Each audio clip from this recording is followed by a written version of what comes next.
Tonight on TNA Impact, Eric Bischoff gets laid out by a guitar, and we have a career versus career match a week before WrestleMania. Jeff Jarrett and Mick Foley. Which one is going to get fired? Plus, a main event. We have a main event. How about that? Right here, right now, TNA Impact review from Big Al and the Kick-Ass Wrestling Show. Tonight on TNA Impact. It's the first TNA Impact after Destination X. Unfortunately, and this was one of the things I did not like about TNA, right off the bat, there was really very little, if any, follow-up to that pay-per-view. No continuation, really, over from some of those matches, those storylines. A little bit, but not much. I didn't like that. But right off the bat, we had a pay-per-view, and the first thing after this big pay-per-view we see is Eric Bischoff. So Eric Bischoff is back, and I guess, although he had nothing to do with the pay-per-view last night, he was the first thing we saw on Impact. Okay, I guess it's a fresh start, I hope. Bischoff comes out and he has a guitar and he tells Jeff Jarrett, I don't think you can play the guitar. Makes it look like he's going to hit Bischoff with the guitar, takes off, Bischoff calls him, I think he said, you don't have the stones. I guess this is a big thing for Jarrett. Maybe kids used to pick on him and talk about his stones back in the day, because that triggered an immediate reaction, and Jeff Jarrett reconsidered and put the guitar through Bischoff's head. While Jarrett and Mick Foley were celebrating backstage, Bischoff had a temper tantrum and said that they were going to have a match later on, and the loser would be fired from TNA. So we have Foley versus Jarrett later on. That match happens, and Mick Foley loses. After Foley loses, he's leaving, and Bubba the Love Sponge tries to get an interview. This is one of the best parts of the night. He pops Bubba the Love Sponge right in the nose, busts his nose open. If you have a chance, look it up online. They have a picture, Bubba the Love Sponge, black and blue on both of his eyes. Nose is all messed up. So Foley really nailed him. He says he didn't mean to, but that could have been a little payback for the Awesome Kong, or some of the comments or some of the things Bubba said. I don't know. That was a really, really good punch in the face, punch in the nose by Mick Foley. So that was awesome. That was cool to see. You would think a guy like Mick Foley would be the one to bring back some of the realism to professional wrestling, and he did to Impact last night. Awesome job, Mick Foley. I loved that. Then we have some hype for the next pay-per-view, Lockdown. Hogan comes out and talks some trash with Ric Flair, who is still in the wheelchair. I love this wheelchair stuff with Ric Flair. It's funny. I don't care what you say. I love it. And Hogan's in there talking trash with Abyss. Flair comes out with AJ, and we find out that there's going to be a Team Hogan versus Team Flair match at Lockdown. That should be pretty neat. We already know that the captain of Team Hogan is Abyss. Flair announces out of nowhere the captain of Team Flair is Sting.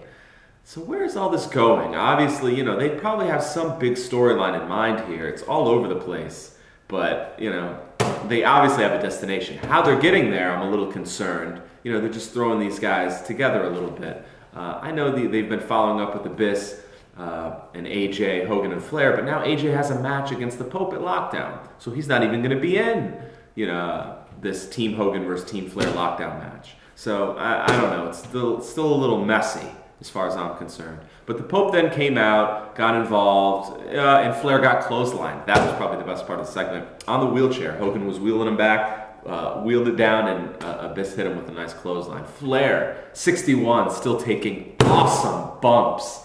And I know a lot of people, or some people, might not be happy. Oh, Flair's too old, Hogan's too old. But this is some great stuff. The segments we're seeing, like it or not, we're seeing these legends some more. They're getting some more time on film. One day they're not going to be here, and we're not going to be able to see Ric Flair and Hulk Hogan anymore. So it's nice to see it. I don't care. That was an awesome bump, great clothesline. They're using Flair perfectly in TNA. He may be the only thing that TNA is doing perfectly right now.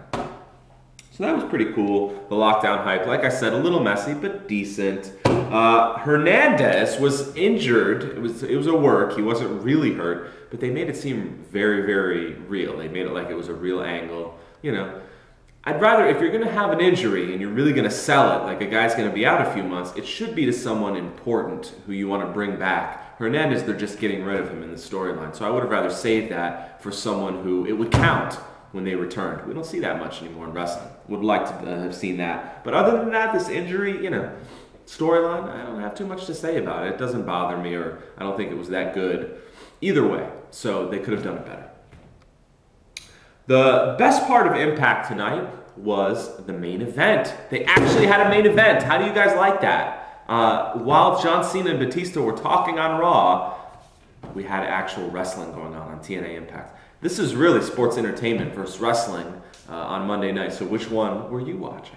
I was watching them both. I was actually listening to Cena and Batista while I watched this match. This was an awesome match. Jeff Hardy and RVD against Beer Money. And Beer Money, they can wrestle. They did a great job. RVD is still sharp. We saw the 5-star frog splash. Awesome match. Jeff Hardy did well. And it was good to see RVD and Jeff Hardy, of course, get the win. They're the new guys. That was cool. But that brings us to some of the things I didn't like about Impact tonight. What the hell are RVD and Jeff Hardy doing on a team? They're just like the newest guys who have signed, you know. Sting's going on Team Flair. AJ's got a match over here with Pope. What I'm saying is it's all over the place. All these wrestlers are so disorganized, and some of them are involved in this feud, but they're thinking about this feud, but they're worried about this feud, and they're talking about this feud with this guy who's in this feud. You get where I'm going. It's so disorganized. The WWE does this great, and that's they just focus on something. They don't get crazy, and that's good or bad, but they focus on it and they stay with it. TNA is way too crazy right now. I like that they're taking chances, they're doing things a little bit differently, but they need to focus in a little bit more. If AJ is with Flair, he needs to be on Team Flair for Lockdown, okay? He can't be off wrestling the Pope. We got to do this better. Come on, guys. We could do a better job as far as the writing in the organization goes. What is Jeff Hardy and RVD? All of a sudden, they're in the main event against Beer Money. It was a great main event. I like that, but there was no real build-up for that. They jumped, they came down and interfered in the match, or after the match, Beer Money was giving a beat down to Jarrett. Why does RVD all of a sudden care about Jarrett? Why does Jeff Hardy all of a sudden care about Jarrett? Is Hogan involved here? I know they're going somewhere with it, but right now it's so confusing, it doesn't really matter where you end up with it. Okay, because everyone's confused along the way. They're not going to care when you finally tell us, oh, Hogan's been on this side, and Bischoff has been on this side, and Flair was plotting this, or wherever they're going, because it's so confusing leading up to that point. That's my only complaint for Impact. But I was happy that they had a main event, and I kind of like the Mick Foley versus Jeff Jarrett loser gets fired match. I thought that was pretty cool to have that on television. Foley's not going to get fired, and he busted Bubba the Love Sponge in the face. But like I said, the problems continue with TNA as far as the organization, all over the place with all the storylines. So, all that being said, I am going to give tonight's TNA Impact a C. That's it, just a C. I think it was a little bit better than Raw, but not much. I gave Raw a C-. I probably could have given both of these shows a C. I think if your grade is anywhere really in the C range, you're probably on target with either one of these shows. I thought Impact was a little better because they had a main event. I like the quality of wrestling in the main event. And, the loser gets fired match was kind of cool. Bischoff got blasted with a guitar. And Bubba the Love Sponge got busted open for real. That's cool. So I gave it a C. Whereas Raw was kind of just, booking by the numbers. And just too simple for me going into WrestleMania. So this week, I'm going to give Impact the victory, but not by much. I wasn't overly impressed with either one of these shows. Best of luck to Impact. We want to see 10 programs, 10 wrestling shows on Monday nights from now on. We want to see wrestling all throughout the week. So we want more TV deals for wrestling programs. So let's support Impact. Let's hope, they at least do decent. They don't have to beat the WWE. This is not literally a war, guys. You don't have to pick sides. Wrestling is wrestling. And I hope they're both successful and they both do well, and we get some more wrestling fans as well. I'm Big Al, and this has been your TNA Impact Review. See you guys next week, and tune in, even if you're just a TNA fan, big WrestleMania review next week. So long, everybody.